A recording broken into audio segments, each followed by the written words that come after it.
campers, backpackers, and park rangers of Reddit. What is the weirdest or creepiest thing you have found while in the woods?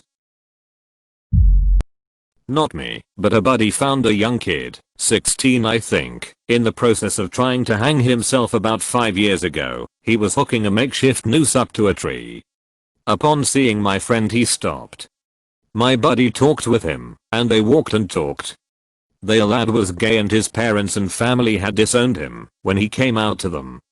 My buddy and his wife let him stay with them for a few weeks until he moved to a family member's house.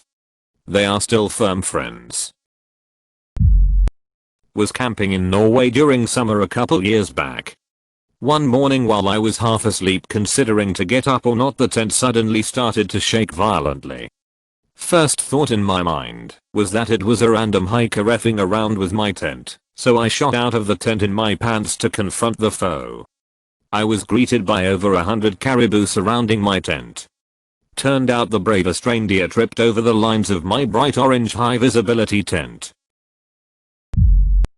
I found 2 squirrels huddled together, dead, in the middle of a field. It was July. I still think about what must have happened and draw a blank. Not me, but one of my friends went on a solo fly fishing / camping trip for the weekend. He was in the middle of a creek fly fishing and kept hearing the weird garbled sounds from up the creek, so eventually he decided to check it out when he took a break for lunch. It turned out to be a guy that had tried to commit suicide by shooting himself, but he was still alive. My friend hauled ass back to service to call 911 and had to hike back in to show the cops / medics where the guy was.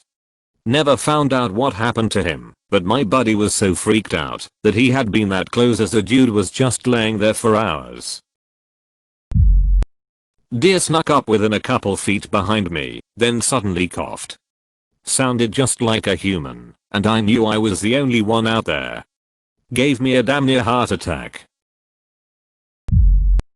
When I was a kid in the mid-90s, my friends and I were hiking around in the woods behind our house on some weird hills, a timber property, and found an abandoned farmhouse. The weird thing was that the house had been left very suddenly. There was still unopened mail and magazines sitting on the coffee table, all dated back to same date in the 1950s. Sheets and blankets still on the beds, clothes still in the drawers, pantry full of canned and jarred food, half of it exploded, or leaking after so many years. Dishes in the sink, dishes on the table. Unburned candles still sitting out waiting to be used. A fridge outside full of food that had turned to muck and dust. After exploring the house for a while, we checked out the farm. The chicken coop had dozens of chicken skeletons, wrapped in desiccated skins or picked bare. There were 2 pig skeletons in a pen, and the remains of a horse and several cows in the surrounding pasture. A tractor was parked in the garage, and was in great shape for its age. It didn't occur to me as a kid at the time, but aside from the house having been left so suddenly, it was really remarkable that the entire place was undisturbed. There was no vandalism, no sign of entry, and as far as I could tell, we were the first people to set foot in there in 40 years.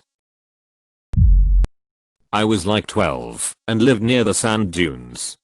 We used to hike there all the time. My grandmother came to visit, so we both went on a hike and I see this weird circular rock in the sand. I pointed out to my grandmother and she goes over there and starts removing the sand around it, and she notices blood on the rock. She then pulls it out of the sand and it's a human skull. We reported it to the police. So what happened was that this dude was killed by his roommate, and he cut him into 5 pieces and buried each part in a different location in the sand dunes. We found the last missing piece. His skull. We were on the news. Pretty cool memory I have of my grandmother. I was hiking in woods on a property my father rented as farm ground with my older brother. After a while we noticed a sickly sweet smell. Being farm kids we knew what it was, something dead and left to rot. As we kept walking we entered a marsh-like area, soft squishy ground and very tall grass. We had walked through marsh-like areas before, So we walked on the large grass clumps, being very careful where we placed our feet. After making it to a log clump of solid ground, I look up and find a massive pile of skinned animal carcasses. The pile was easily over 10 feet tall, with a 15-foot circumference. It comprised of every animal you could think of: rabbit, fox, coyote, deer, weasel, cat, dog, raccoon, and others I couldn't recognize. The old man that owned the land trapped year-round for anything he could get. He just kept throwing the carcasses in the same pile year after year. After we left the area, it dawned on me, the marsh was not in a lowland like most marshy places. The group was just saturated with the decaying fluids of all those animals. That's also the reason the grass was abnormally tall in that area. Great, you made it to the end. Now smash that like button and subscribe for even more videos like this one.